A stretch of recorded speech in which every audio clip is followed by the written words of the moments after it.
Greetings from Toronto, Eddie. It's your old pal Bonnie. How are you? Nice to see you. Nice to see you. I wish I could have seen you guys in person, but this is just as great. Oh. My God, I don't know how you two top yourself. Honestly, I could watch you guys read the phone book, and I'd pay good money for it. That's You're amazing. nice. Oh, thank you. Jessica, I got to start with you because not only is there pressure with this role, there's no question, but to have the real Amy by your side, what is that like? Oh. How invaluable is that?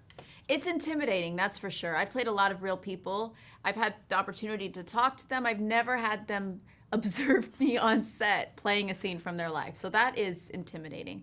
You know, Eddie and I have very similar process in terms of working on a film. We do a lot of research, and you know, there's the Charles Graeber book, The Good Nurse, and the script, and we went to nursing school.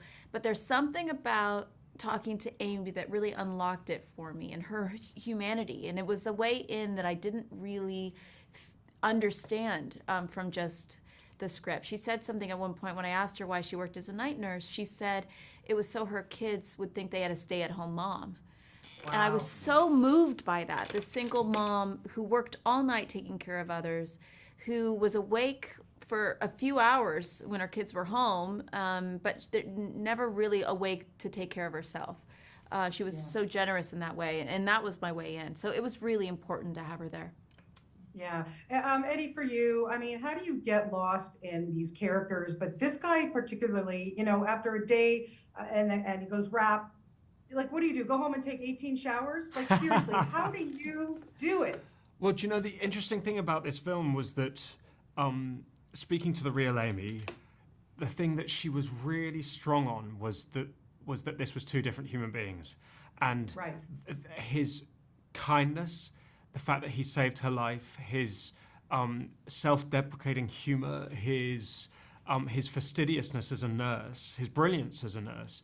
And one of the things that Tobias and Jessica and I discussed was like really leaning into that. Like this wasn't sort of playing the serial. Yeah. She said that she met the serial killer twice. Once was in the moment when she was wired, sorry, and the other one was you know, in the interrogation room. And so, you know, physically, this film, for watching Jess play it, playing the heart condition, having to run around the set, build up her, you know, it was so physically overwhelming for her. For a lot of that part of the movie, it was actually, I was just playing, we were playing friendship, really. It was only the latter third that then became, my family actually went back went back to London, and that was slightly more getting into a zone, whatever a zone is. But it was, Yeah, I get it. Jessica, how important was it for you? You guys were friends beforehand, so how did that play into you playing these roles? Because then, of course, Amy turns when she figures it all out, right? Yeah, I mean, it was nerve-wracking in the beginning because you can really like a person and then you end up on set and you're like, ooh, I don't like you anymore. Well, that was my sweet Eddie. That's not going to happen. Well, you never know. He's playing a very complicated character in this film, and you know, who knows if he's going to method it. And I mean, how do you method playing? I don't know. I really don't know that.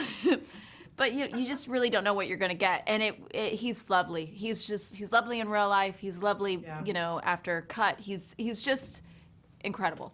Yeah. Well, so are you. Yeah, well, that's nice to say. Yeah. Yeah. Depends on the day. No. Depends on the day. I get it. No, but it was a wonderful thing for a story that was so intense. Yeah. That, you know, our families were there. We both have kids who are young, about the same age. That actually, you know, you're still living your life. And it was what's weird about this film, for the intensity and the darkness of the subject matter, it was actually a very wonderful experience to make. Yeah, well, you're both brilliant. There's no question about it, Eddie. You know I've loved you for years, so there's, you know, we go way back. We go way back. Listen, you were my date for Les Mis at the Critics' Choice Awards, and I will never forget that. Oh, so sweet. Amazing. So much fun. Anyway, lovely to see you. You guys are wonderful in this. I really always appreciate talking to you, and I just hope you have a wonderful weekend. Thank you so much. Thank you. Nice to see you. Bye-bye. You guys, thank you so much. Bye-bye. Bye.